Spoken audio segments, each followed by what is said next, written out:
Buenos días, queridos participantes. Me presento. Mi nombre es José Fernando Gómez Sánchez, soy bachiller en enfermería. También pertenezco al Cuerpo General de Bomberos Voluntarios del Perú. Tengo el grado de subteniente. Conmigo vamos a llevar el curso de primeros auxilios.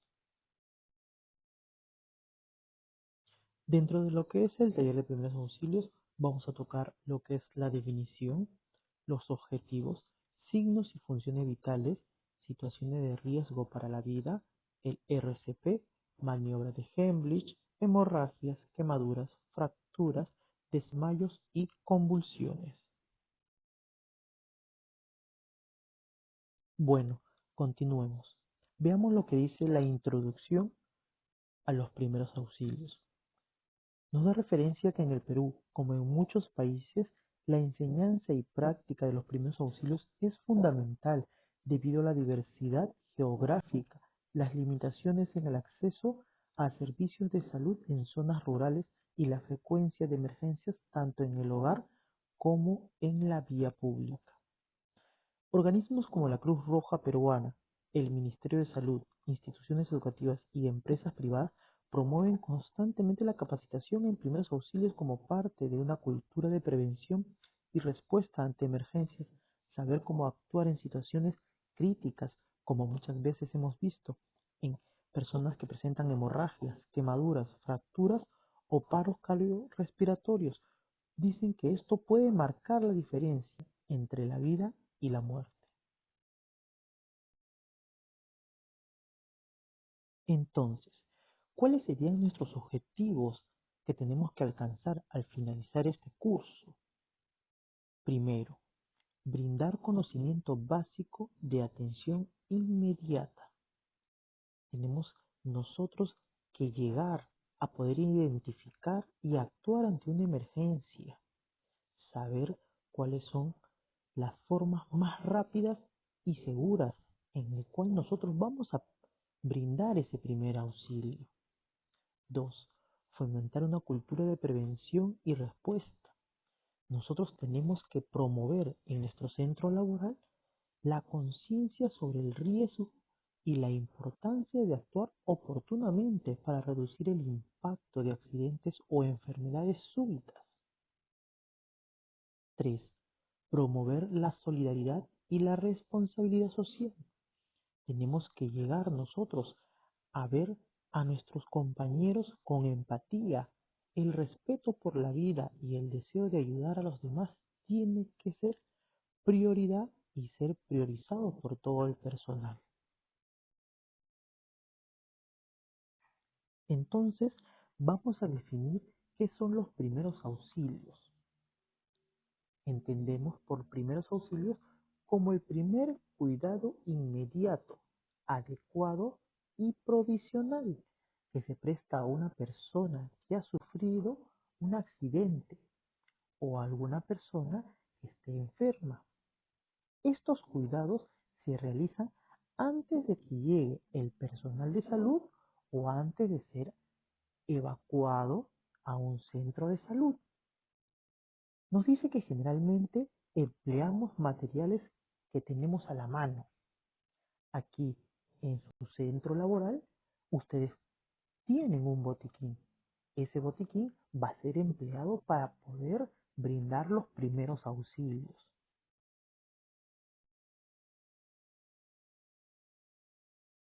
¿Y cuáles son los objetivos de los primeros auxilios? Vemos aquí que uno de los primeros objetivos es salvar vidas. 2. Evitar y disminuir complicaciones. 3. Estabilizar los pacientes. 4. Poner al paciente en manos de profesionales. Entonces aquí tenemos los objetivos que nosotros debemos tener en claro para poder realizar los primeros auxilios. Entonces, nosotros ya hemos definido lo que son los primeros auxilios. Ya tenemos claros cuáles son nuestros objetivos dentro de los primeros auxilios. En este momento vamos a conocer qué es pedir ayuda. Pedir ayuda vendría a ser activar el sistema de emergencias médico local. Para que nuestra ayuda sea favorable, nosotros ya debimos haber comunicado al personal calificado para que nosotros tengamos el respaldo ante una maniobra. Supongamos que ya controlamos la hemorragia, pero el paciente necesita ser trasladado. Entonces, como nosotros ya hemos llamado a este personal, ellos van a venir a socorrernos a nosotros y mejorar la atención que nosotros ya hemos brindado en primera instancia.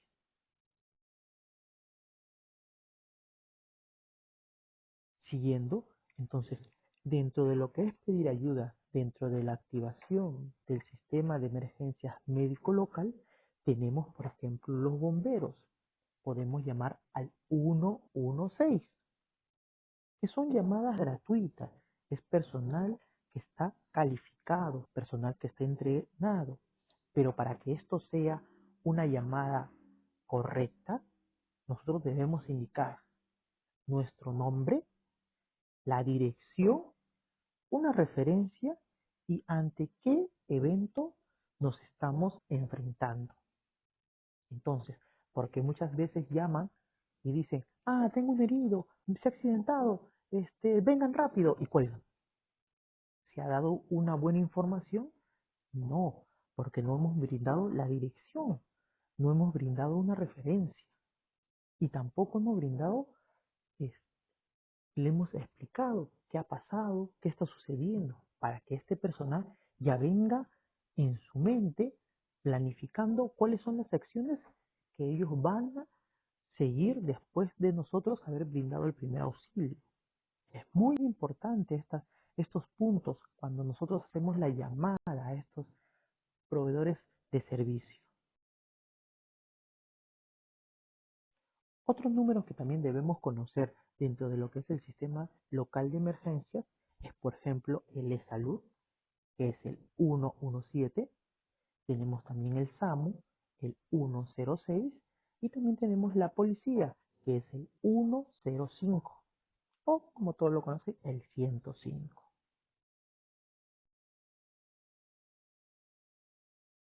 Uno de los puntos muy importantes también dentro de lo que son los primeros auxilios, nosotros tenemos que reconocer cuál es una urgencia médica, cuáles son las emergencias médicas. Debemos poder saber con certeza en qué momento estamos en una urgencia, en qué momento estamos en una emergencia. Entonces vamos a ver lo que es una urgencia médica. Nos dice que son situaciones en las cuales de manera súbita se altere el estado de salud de un individuo, sin presentar riesgo de muerte ni secuelas invalidantes. Por ejemplo, tenemos una fiebre alta persistente, cortes o heridas con sangrado leve, esguince o torceduras, dolor abdominal moderado, vómitos o diarreas persistentes.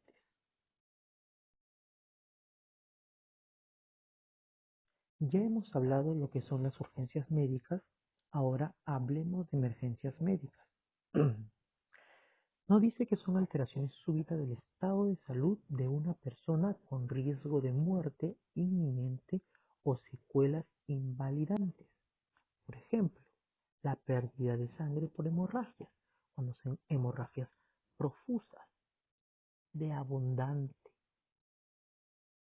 cuando hay un paro respiratorio, cuando hay un paro cardíaco, cuando la persona ha sufrido un trauma y producto de este trauma hay fracturas, pueden ser fracturas expuestas, cuando la persona ha ingerido veneno o un corrosivo, cuando las personas están en exposición a temperaturas extremas, como en el caso de los incendios.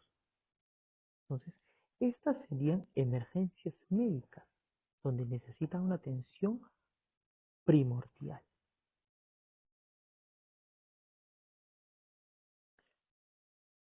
Ya hemos definido qué es una emergencia, qué es una urgencia. Ahora vamos a ver cuáles son los principios de los primeros auxilios. Dentro de los principios de los primeros auxilios son tres. Tenemos, por ejemplo, proteger. ¿Qué sería proteger?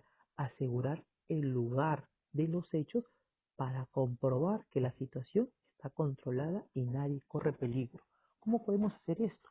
Por ejemplo, si nosotros entramos en una habitación y vemos que un compañero está tendido en el piso, nosotros no debemos correr inmediatamente hacia donde está la persona. Debemos ver qué hay a nuestro alrededor, qué es lo que ha pasado, producto de qué está tendido. Si vemos hacia arriba y vemos que hay cajas y vemos que abajo hay una caja, podemos pensar, las cajas de arriba le ha caído. Si vemos que está tendido y vemos que hay un cable que está pasando por ahí, podemos suponer que ese cable está electrizado y nosotros podemos correr el riesgo. Entonces, no podemos ir apresurados. Debemos verificar la zona antes de actuar y ver que nadie más corre peligro. Como ya mencionamos, los primeros auxilios es mantener la vida de las personas.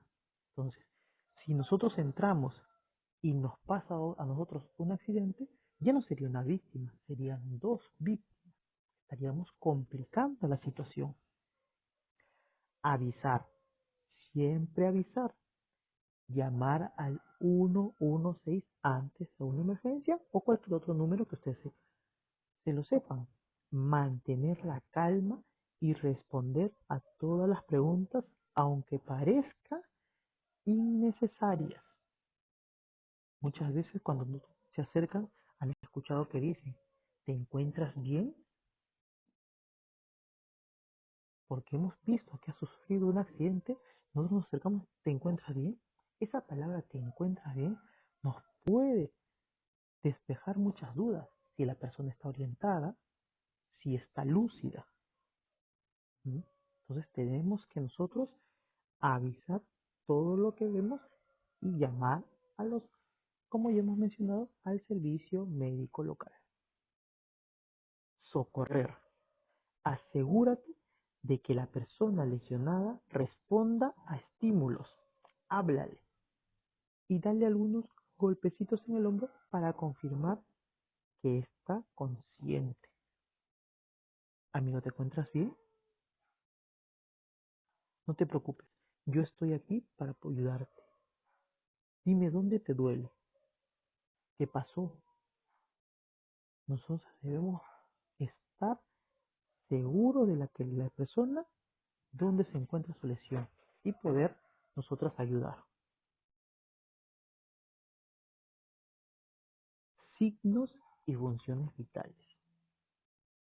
Nos dice que son una manifestación de cómo se encuentra trabajando el organismo y cuya ausencia o deficiencia traduce problemas en la salud o muerte de la persona. Los principales signos vitales son A. Estado de conciencia. B. Pulso o frecuencia cardíaca. C. Frecuencia respiratoria. D. Presión arterial. Y E. Temperatura. A continuación, vamos a ver cada punto.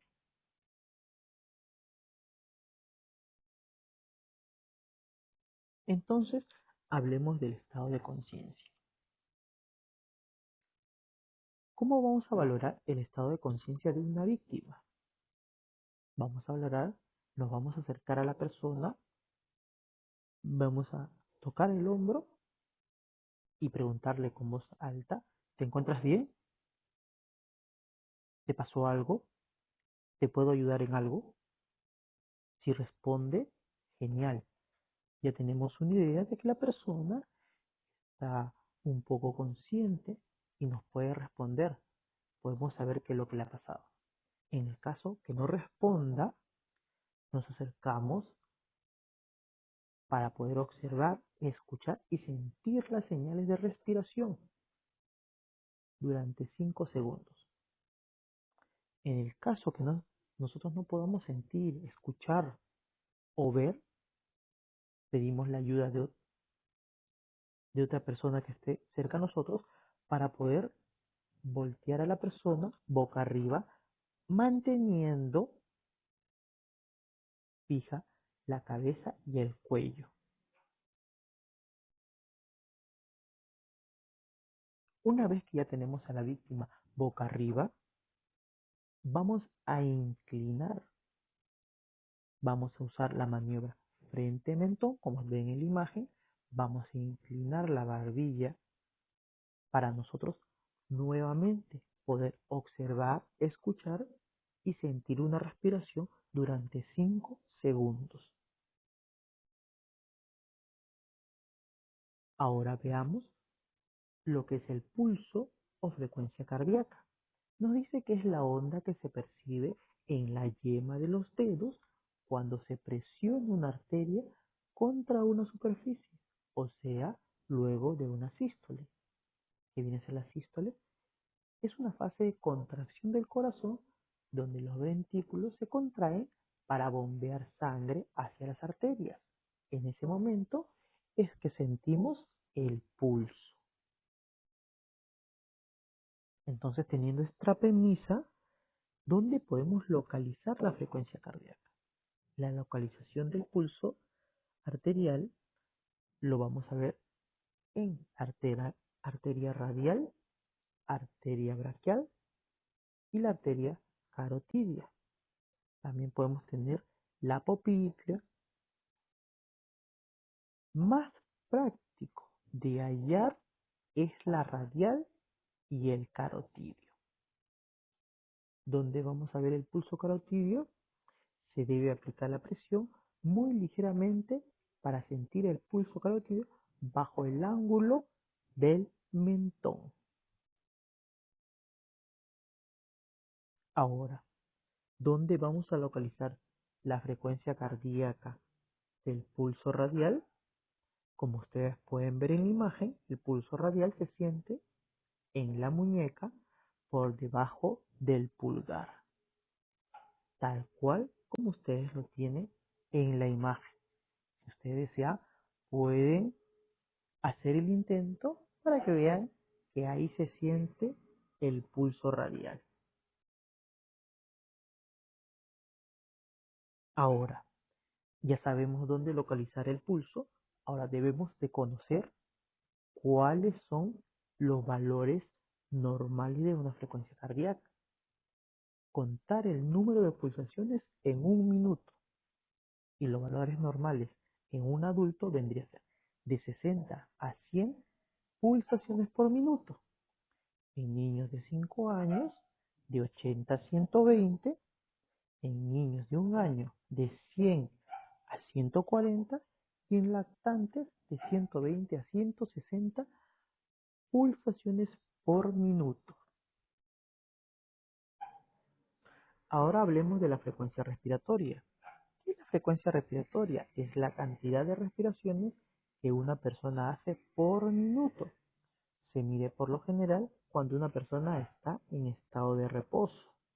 ¿Por qué en estado de reposo? Porque si una persona está alterada, está haciendo ejercicio, está haciendo alguna actividad que conlleva un esfuerzo físico, la respiración se va a ver alterada.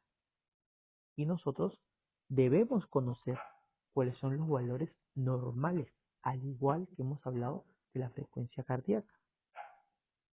Entonces, los valores normales de una persona adulta en estado de reposo son de 12 a 20 respiraciones por minuto. En niños, de 14 a 24 respiraciones por minuto. Y en lactantes, de 25 a 35 respiraciones por minuto. Ahora hablaremos sobre la reanimación cardiopulmonar o RCP. Un paro cardiorrespiratorio es el cese súbito, inesperado y potencialmente reversible de la circulación normal de la sangre. Esto impide la oxigenación de los tejidos. Entonces, como estábamos hablando sobre RCP, es el procedimiento de emergencia utilizado para salvar vidas y se utiliza cuando una víctima ha dejado de respirar y el corazón ha dejado de latir. Las compresiones deben tener una frecuencia de 100 a 120 por minuto, con una aproximada profundidad de 5 a 6 centímetros. Más o menos es el tamaño de un puño, para que nuestras compresiones sean efectivas y de calidad. Entonces aquí tenemos un ejemplo de cómo realizar una RCP o reanimación cardiopulmonar. 1. Llamar. Comprobar el estado de conciencia de la víctima. Nosotros ya hemos visto cómo podemos valorar el estado de conciencia de una persona. Una vez valorada y si responde o respira, la dejamos en la posición que le hemos encontrado. Pero si no lo hace, debemos comunicar al 116. Después seguimos con el paso 2. ¿Y cuál era el paso 2? Abrir la vía aérea. Colocar en estado de reanimación, que es boca arriba, con los brazos y piernas alineadas sobre una superficie rígida y con el tórax descubierto. 3. Compresiones. Comience con presiones, empuje hasta 2 pulgadas de profundidad en el centro del pecho por 30 oportunidades. Luego de eso, seguimos con las insuflaciones. Levante la cabeza hacia atrás y levante la barbilla. También lo hemos visto y les mencioné la maniobra frente-mentón para ayudar a aperturar la vía aérea. Ya hemos visto cómo hacer una RCP o una reanimación cardiopulmonar. Ahora vamos a hablar sobre la maniobra de Heimlich. Esta maniobra la utilizamos cuando hay obstrucción de la vía aérea o atragantamiento. ¿Y qué es la obstrucción de la vía aérea o atragantamiento? Es la asfixia o ahogo que se presenta luego del ingreso de líquidos o sólidos en las vías aéreas, especialmente entre la tráquea y la laringe. Entonces, la maniobra de Heimlich, que se utiliza ante una obstrucción de la vía aérea o atragantamiento, el atragantamiento u obstrucción de la vía aérea puede ser de dos tipos. Si puede hablar o toser, es incompleta. Y si no puede hablar o toser, vendría a ser completa. ¿Y cuáles son los primeros auxilios en ambos casos? Si el atragantamiento o la obstrucción de vía aérea es incompleta, solo se debe animar a toser, a decirle que tosa. ¿Por qué? Porque si nosotros vamos y le damos palmadas en el pecho, como muchas veces hemos visto, corre el riesgo de que eso que está obstruyendo la vía aérea baje y obstruya más y sea más complicado poder aperturar la vía aérea. ¿Y cuál sería un primer auxilio cuando es una obstrucción completa? Bueno, como ya hemos visto, aplicar la maniobra de Heimlich o en todo caso realizar el RCP. Entonces, aquí tenemos unos pasos a seguir de cómo realizar la maniobra de Heimlich. Cuando una persona ya nosotros nos damos cuenta que ha hecho la señal universal, que es llevarse las manos hacia la garganta y vemos que ya no hay paso de aire, entonces lo que tenemos que hacer es nosotros pararnos detrás de la persona, rodeándola por la cintura, ya, una pierna en medio de las dos piernas de la víctima. 2. Formar con la mano un puño, colocarlo por el lado del pulgar y encima del ombligo de la víctima. 3. Inclinar al paciente hacia adelante agarrar el puño con la otra mano y realizar una compresión rápida hacia adentro y hacia arriba para ayudar al músculo diafragmático y que éste haga su función de expulsar o generar esa presión para que pueda expulsar la persona a cualquier cuerpo extraño que tenga atorado. ¿Qué pasa si la persona que está sufriendo por atragantamiento es una persona embarazada? ¿Realizamos la maniobra de Heimlich como una persona que no esté embarazada? No. Recordemos que la persona que está embarazada, ese espacio en el abdomen que ocupan los órganos, lo va a ocupar el bebé. Es decir, que los órganos van a estar retraídos hacia arriba. Por lo tanto, nosotros vamos a hacer la maniobra de Heimlich a altura del esternón para evitar hacer las compresiones en donde está el bebé. ¿Y qué pasaría si nosotros nos encontramos solos y estamos sufriendo de atragantamiento? ¿Podemos realizar una automaniobra? Pues sí, acá tenemos los pasos para hacer la automaniobra de Heimlich. 1. Tratar de toser. 2. Realizar compresiones con el puño y la mano sobre nuestro abdomen. Y 3. Apoyar el abdomen sobre el borde de una silla y realizar la maniobra como si estuviésemos haciendo nosotros a una persona. Hacia adentro y hacia arriba. ¿Qué pasa si una persona ya perdió la conciencia después del atragantamiento? Entonces nosotros en este caso llevamos a la persona al suelo y realizamos la maniobra de Heimlich, tal cual como lo estamos viendo en la imagen. Una vez realizadas las compresiones, nos vamos a ayudar de un barrido hacia la garganta para poder extraer ese cuerpo extraño.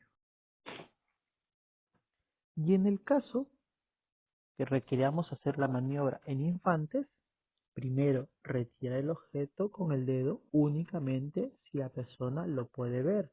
Si no podemos ver y tratamos de retirarlo, podemos empujar ese cuerpo extraño un poco más adentro en la garganta.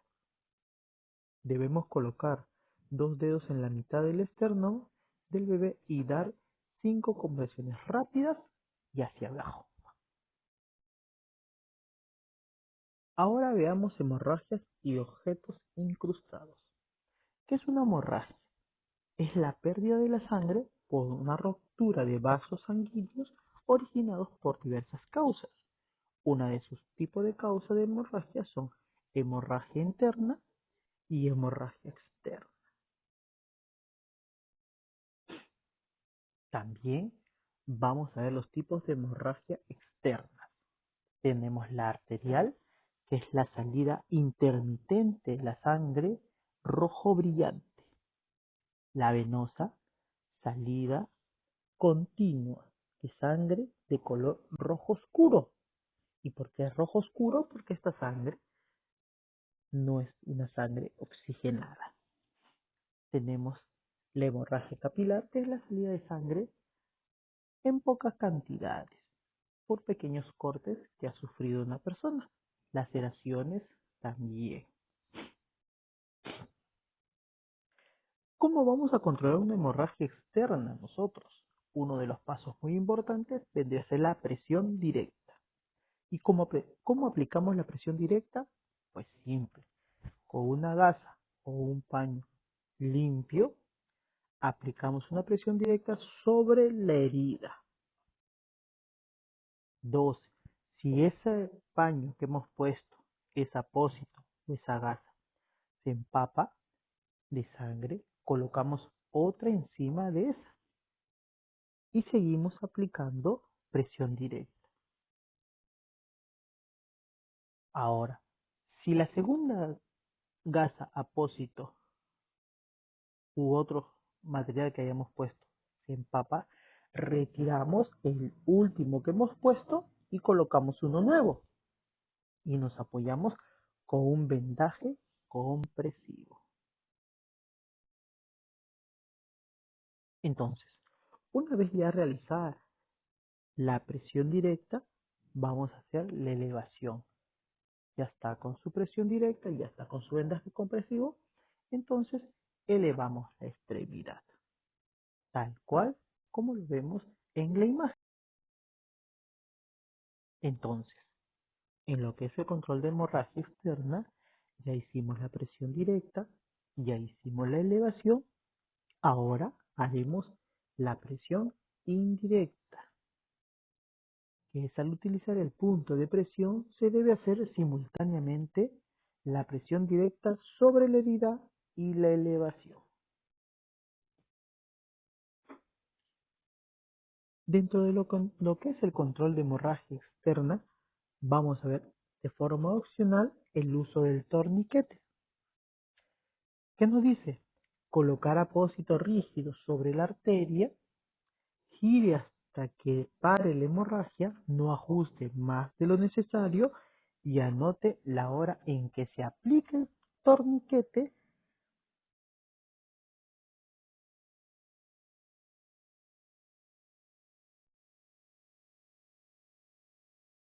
Ahora veamos lo que son hemorragias internas, que vendría a ser el sangrado dentro de las cavidades corporales. ¿Cuáles son las señales de una hemorragia interna? Dolor, por ejemplo, si es a nivel del abdomen, vamos a tener dolor abdominal, vamos a tener hinchazón, rigidez o sensibilidad en el abdomen. Vamos a ver a nivel general que la piel está pálida, fría y sudorosa. La persona puede sufrir de mareos, desmayos o contusiones, dificultad para respirar, vómito con sangre, heces oscuras o con sangre, en caso de traumatismo, hematomas grandes y profundas. ¿Cómo actuar ante una hemorragia interna? Primero, como ya habíamos mencionado, llamar al servicio de emergencias médicas local, mantener a la persona en reposo absoluto, acostarla boca arriba con las piernas ligeramente elevadas, aflojar la ropa ajustada para facilitar la respiración, mantener abrigada para evitar el shock, no darle de comer ni beber, vigilar signos vitales. Si deja de respirar, iniciar RCP. Los primeros auxilios es principalmente detectar señales, estabilizar a la víctima. ¿Qué es un shock? Es la reacción del cuerpo al fallo del sistema circulatorio de suministro suficiente de sangre a todas las vitales del cuerpo. ¿Cuáles son sus causas?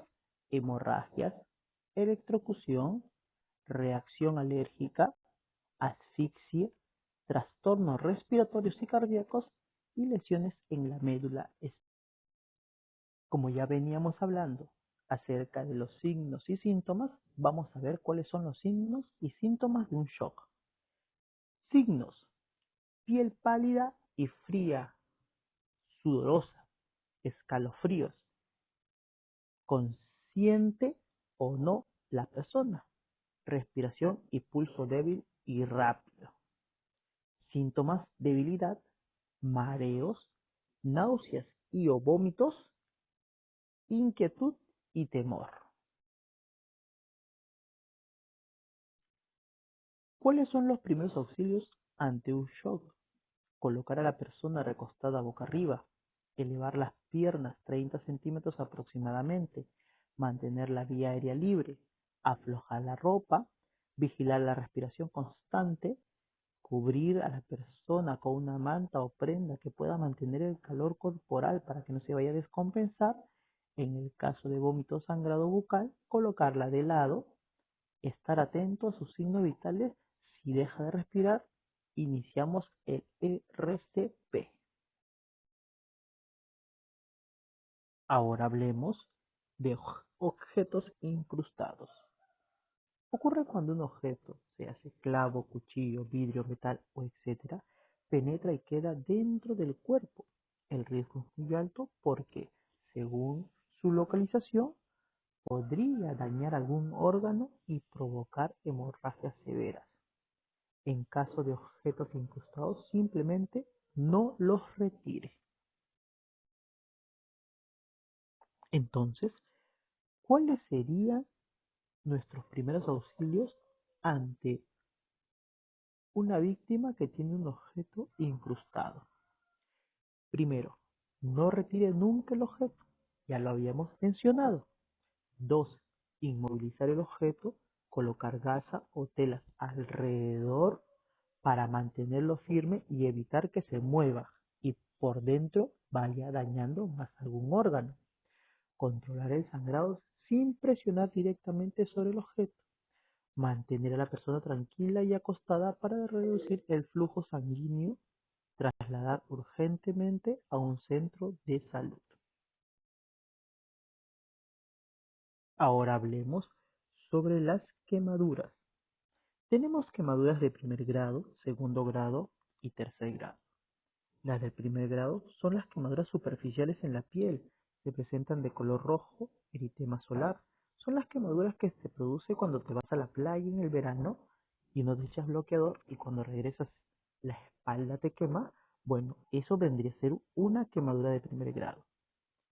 Una quemadura de segundo grado son las quemaduras de las capas más profundas de la piel y producen ampollas. Una quemadura de tercer grado son las quemaduras que se extienden más allá de la piel, van a los vasos, a los músculos, a los huesos. Las quemaduras se ve blanca. Entonces, los primeros auxilios para una persona que ha sufrido una quemadura vendría a ser enfriar la zona afectada, usar agua limpia y fresca durante 10 a 20 minutos, pero un agua de chorro, que sea chorro, no agua estancada. Retirar con cuidado los accesorios, anillos, relojes, pulseras o ropa antes de que la zona se inflame. Y si la ropa está pegada en la piel, no la arranque. Cubrir la quemadura con una gasa estéril o una tela limpia. Nunca usar algodón, ni reventar las ampollitas. Las ampollas que se generan son las mismas barreras de defensa que genera el organismo. No aplicar remedios caseros. Trasladar al centro de salud en el caso de quemaduras de segundo o tercer. Hablemos ahora de las fracturas. La fractura es la ruptura parcial o total de un hueso a causa de golpes, caídas, accidentes o sobreesfuerzo. Pueden ser cerradas, el hueso se rompe, pero la piel queda intacta. Abiertas, el hueso atraviesa la piel, alto riesgo de infección. Primeros auxilios en fracturas. 1. Inmovilizar la zona afectada. No intentar enderezar el hueso. Usar férulas o improvisar con lo que haya disponible. Inmovilizar articulaciones por encima y por debajo de la fractura. Controlar hemorragias en caso sean fracturas abiertas. Presionar algo alrededor de la herida sin tocar el hueso expuesto. Cubrir la gasa estéril, tela limpia. Mantener a la persona en reposo y evitar que se mueva. Trasladar a un centro de salud lo más antes posible. Ahora veamos un poco de los desmayos. ¿Qué viene a ser el desmayo? Es la breve pérdida de conocimiento y de corta duración. El paciente conserva la respiración y la circulación. ¿Cuáles son sus causas? Las más comunes son estrés severo, dolor intenso, desnutrición, etc. ¿Qué hacer ante un desmayo? Primero, comprobemos que la persona respire. Llevar al paciente a un lugar seguro, tranquilo y ventilado. Levántele los pies por encima del nivel del corazón para favorecer el flujo de la sangre.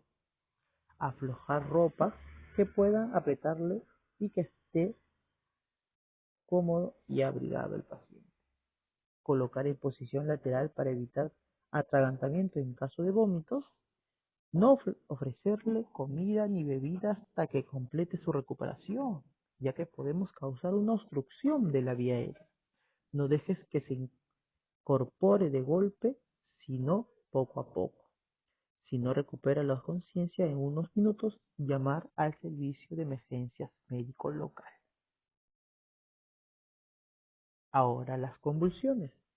Las convulsiones es la pérdida del conocimiento donde el cuerpo se pone rígido, además los brazos y las piernas se mueven en forma brusca e irregular, causada por una actividad eléctrica anormal y súbita en el cerebro. Entonces, ¿cuáles son los primeros auxilios que uno debería hacer ante una persona que está sufriendo una convulsión? Dejar descansar la cabeza de la persona, aflojar la ropa apretada, colocar a la persona en el suelo, voltear a la persona de lado. Tenemos también que controlar cuánto tiempo ha estado convulsionando y cuántas veces se ha repetido. Es muy importante estos datos ya que la persona necesita recibir oxigenación. Y, y para concluir, saber primeros auxilios es tener en tus manos la posibilidad de salvar una vida. No se trata solo de conocimiento, sino de amor, solidaridad y responsabilidad hacia los demás.